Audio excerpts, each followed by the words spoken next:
I'm Brendan here from Games, Brains and Headbanging Life, gbhbl.com for short, and it's reaction battle time. It is my turn. Battle metal. Not this time, we're doing rock. We're doing goth rock, so to speak, with metal elements as well. It is Her Despair, and it is the song Like a Crucifixion from the EP Exorcism of Eroticism. Say that one fast. Say that one fast 3 times. I've actually done a reaction video to this completely separate when this song first came out with my son. I love this song so much. I called this at the time possibly the #1 song I'd ever danced to in my entire life. I loved it. I love it. I love it. It's so fucking catchy, so stupidly sexy and sleazy. I adore it with a passion. Hence, it's my nomination for Brendan to enjoy. Have you ever heard of Her Despair? No, I've never heard of them. I mean, as soon as I searched for it to get it ready to play, I was like, oh, you can tell by the cover that it's going to be goth, some sort of gothic something or other. So I wasn't surprised when you said it was gothic rock. No, I know. Again, I know nothing. Never even heard of the band, so this should be interesting. And what I'm super stoked about is at the end of the year, Lesbian Bed Death, obviously a band we all know so very well over here, are doing an album release show. And one of the bands playing with them is this fucking band. So that is one I might actually be traveling for. Right, let's do this in 3, 2, 1, go.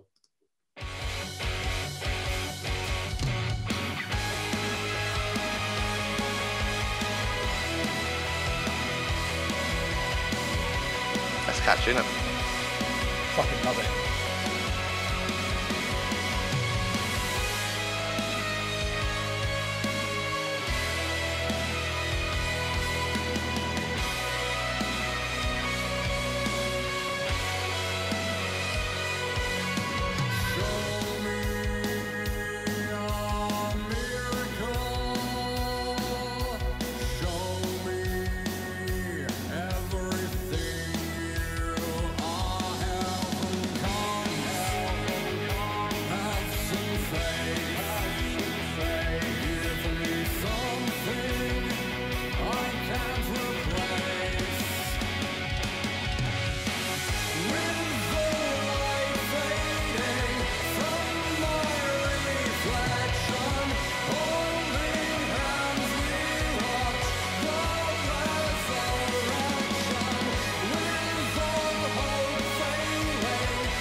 Now, I reckon I've heard this song triple figures easily. There's a point where I would not stop listening to it over and over again. And still I hear it. And I just want to get some eyeliner on. I want to go and dye what little hair I have left on top of my head. I want to go running down that street in my tightest fucking skinny jeans, dancing to this track. This shit does stuff to me. The super synthy gothiness of it. But here's the thing. What I love about it is not what people would expect. They were like, oh, you love the vocals, the very deep, very sexy, sleazy, kind of very, very almost Peter Steele style-esque vocals. Or maybe you love the guitar, the way the guitars come in, the and stuff like that. No. Maybe you love the synth, Carl. No. What I adore about this track is the drums, the fucking drumming. And it's what I pay attention to every time I hear it. And it's the extra little bits, particularly if you listen to the drumming during the kind of quieter part where he's just singing, it's the drumming. And it's the different beats and you'll get occasional bass kick. And there's this little speedier part. It sends shivers up my spine, man. Yeah. Well, we know you like it. That's why you brought it up. Yeah, no. I mean, I'll second what you said about the drumming. I did pick that up actually while I was going through it. It was like, wow, the drumming is very impressive. I did like it. I'd be happy to like put it down as a win for you. Although I didn't always love every element of it, and there were a couple of things in it that I didn't dislike, but I think would maybe need to grow on me a little bit. So it is obviously by nature quite synth heavy. Yep. That's it. So I definitely found myself enjoying it more in the upbeat times, like when the beat kind of kicked up a little bit, because you get a bit more of the drums and everything coming through then. His vocals are quite unique, actually. I get what, they work well in the gothic sort of arena. They're nowhere near like Peter Steele. Like, do you know what I mean? They don't get me wrong, it's smooth. Obviously, yeah. It's smooth. I don't know why I laughed when he said darling. For some reason I thought he'd gone cockney on me. He said something and then it was just a darling. But I found it catchy. I found it very listenable. I enjoyed listening to it. That's the thing. That's why I would say, like, okay, it's definitely a win, because I enjoyed listening to it. It's just a genre I don't really like delve into much. Of course, yeah. So I know that, like, I guess anybody who's big on their goth stuff would listen to that, and it's probably a fine example of goth stuff. And you can hold it up against other goth things and be like, the synth is kind of on par, and maybe that's what happens a lot in it. Whereas for me, I'm like, oh, it's a lot of synth, and I have to keep reminding myself, yeah, but it's meant to be. Yes, that's kind of what it's meant to be. But yeah, I thought the drums were fantastic. I did like his voice. I don't know what it was like. It was different. It was just a different vocal tone. You know what I mean? His words were very stretched out, and like you said, it was very smooth and all that.